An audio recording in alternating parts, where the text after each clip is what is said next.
Populism is a political philosophy supporting the rights and power of the people in their struggle against the privileged elite.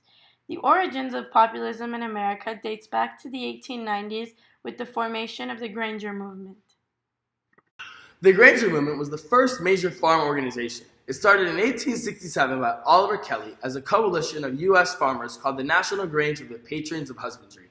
The purpose of the Granger Movement was to promote the social needs of farmers by reducing isolation, adjusting the economic needs of farmers, and advancing new methods of agriculture. Membership of the Granger Movement increased following the Panic of 1873, falling crop prices, and the monopolies of railroad companies, which increased transportation costs. When the Granger movement started to fade, alliances from various regions across the nation formed. Members of these various alliances desired to form a third party, which resulted in alliance leaders meeting in Omaha, Nebraska, to proclaim the creation of the new party, which was called the People's Party. Populists' major complaint was that politicians in Wall Street held the people down by manipulating the political system. This problem could be solved by a rising of the people that would restore popular control of government. Farmers and miners proved to be the Populist Party's strongest supporters. In this cartoon, the fruits of their labor are being stolen by financial interests through foreclosures, interest, and rents. Hi, I'm James Weaver.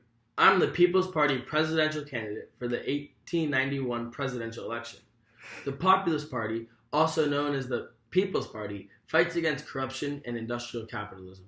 We advocate for the increase in opportunities for the ordinary agrarian farmer, which include the ability for people to have more political power, the abolition of national banks, and to make silver, along with gold, the basis of our currency. For too long has robber barons and our government abused its farmers, which is why we need to have a warehouse where farmers can deposit their crops. Using these crops as collateral, we could then borrow money from the government at low rates of interest. The populist movement lost any significant political power following the election of 1896. The Democrats, who nominated William Jennings Bryan, fused populist ideals from the People's Party into its platform. The Democrats lost the election and McKinley won the presidency. During his first term as president, gold was discovered in South Africa, Colorado, and Alaska, and the resulting increase in the gold supply ended the Depression and brought renewed prosperity to many farmers, which led to the collapse of the Populist Party.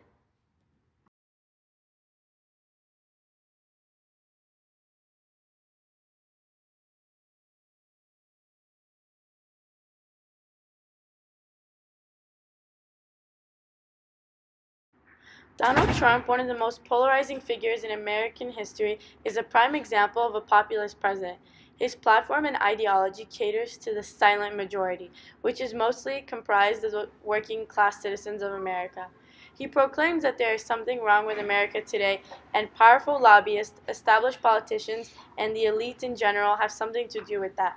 Trump is essentially positioning the working class against the elite, which clearly shows he is a populist president and his ideology mimics the 1890s populist movement.